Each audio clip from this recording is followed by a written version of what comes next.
राधे राधे दोस्तों, जय श्री कृष्णा। आज मैं आपको मासिक शिवरात्रि की व्रत कथा सुनाऊंगी। आप सभी मेरे साथ बोलिए ओम नमः शिवाय।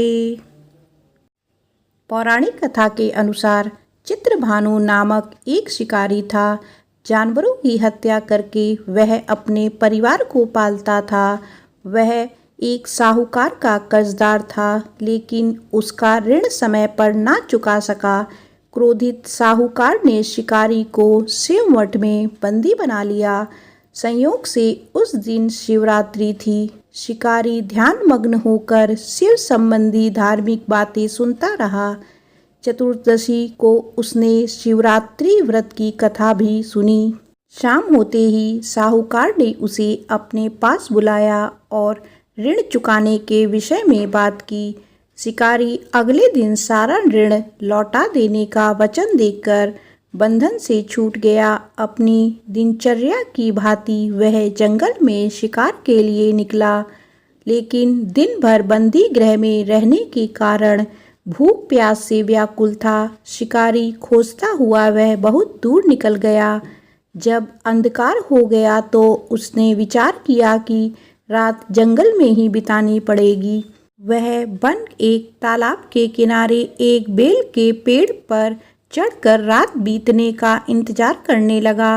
विल्लव वृक्ष के नीचे शिवलिंग था, जो विल्लव पत्रों से ढका हुआ था। शिकारी को उसका पता न चला। पड़ाव बनाते समय उसने जो टहनियाँ तोड़ी वे संयोग से शिवलिंग पर गिरती चली गई।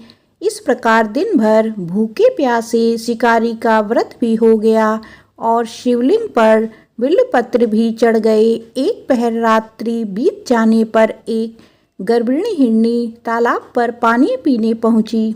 शिकारी ने धनुष पर तीर चढ़ाकर ज्यों ही प्रत्यंच खींचा। हिरनी बोली, मैं गर्भिणी हूँ, शीघ्र ही प्रसव करूँगी।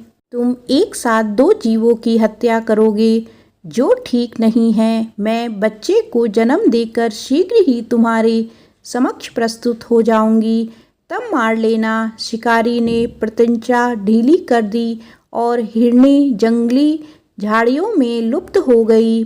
प्रत्यंचा चढ़ाने पर ढीली करने के वक्त कुछ बिल्व पत्र अनायास ही टूटकर शिवलिंग पर गिर गए।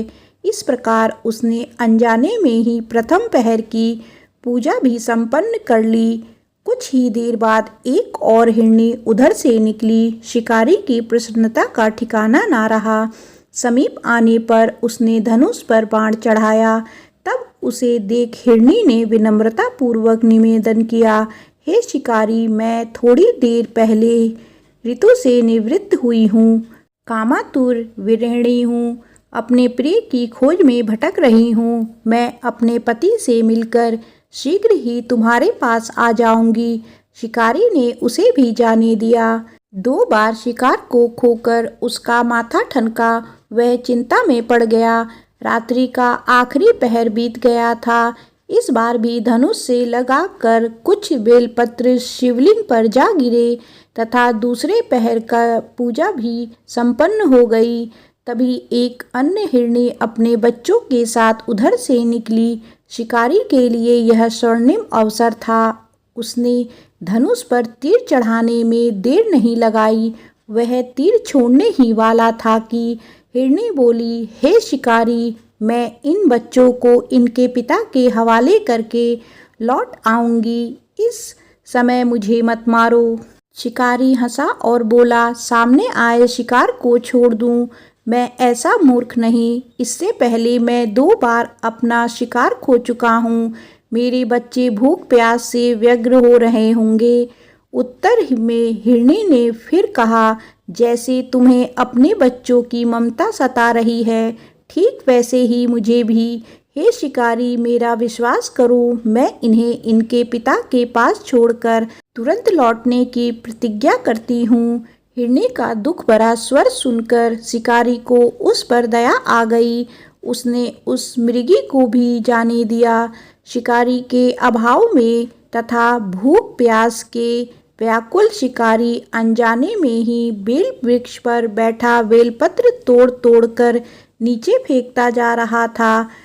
पौ फटने को हुई तो एक हष्ट-पुष्ट मृग उसी रास्ते पर आया। शिकारी ने सोच लिया कि इसका शिकार वह अवश्य करेगा। शिकारी की तनी प्रत्यंचा देखकर मृग विनती स्वर में बोला, हे शिकारी, यदि तुमने मुझे पूर्व आने वाली 3 मृगियों तथा छोटे बच्चे को मार डाला है, तो मुझे भी मारने में विलंब ना करो, ताकि मुझे उनके वियोग में एक क्षण भी दुख ना सहना पड़े। मैं उन हिरनियों का पति हूँ। यदि तुमने उन्हें जीवन दान दिया है तो मुझे भी कुछ क्षण का जीवन दान देने की कृपा करो। मैं उनसे मिलकर तुम्हारे समक्ष उपस्थित हो जाऊंगा। मृग की बात सुनते ही शिकारी के सामने पूरी रात का घटना चक्र घूम गया। उसने सारी कथा मृग को सुना दी। तब मृग ने कहा, मेरी तीनों पत्नियां जिस प्रकार प्रतिज्ञाबद्ध होकर गई हैं, मेरी मृत्यु से अपने धर्म का पालन नहीं कर पाएंगी। अतः जैसे तुमने उन्हें विश्वास पात्र मानकर छोड़ा है, वैसे ही मुझे भी जाने दो। मैं उन सबके साथ तुम्हारे सामने शीघ्र ही उपस्थित हूँ। शिकारी ने उसे भी जाने दिया। इस प्रकार प्रातः हो गई। उपवास, रात्रि जागरण तथा शिवलिंग पर बेलपत्र चढ़ने से अनजाने में ही वह शिवरात्रि की पूजा पूर्ण हो गई। अब अनजाने में की हुई पूजन का परिणाम उसे तत्काल मिला। शिकारी का हिंसक हृदय निर्मल हो गया, उसमें भगवत शक्ति का वास हो गया। थोड़ी ही देर बाद वह मृग सपरिवार शिकारी के समक्ष उपस्थित हो गया, ताकि वह उनका शिकार कर सके। किंतु जंगली पशुओं की ऐसी सत्यता, सात्विकता एवं समूह प्रेम भावना देखकर शिकारी को बड़ी ग्लानि हुई। उसने मृग परिवार को जीवन दान दे दिया। अनजाने में शिवरात्रि के व्रत का पालन करने पर शिकारी को मोक्ष और शिवलोक की प्राप्ति हुई। मासिक शिवरात्रि व्रत कथा समाप्त होती है। आप सभी मेरे साथ बोलिए, शंकर भगवान की जय, माता पार्वती की जय।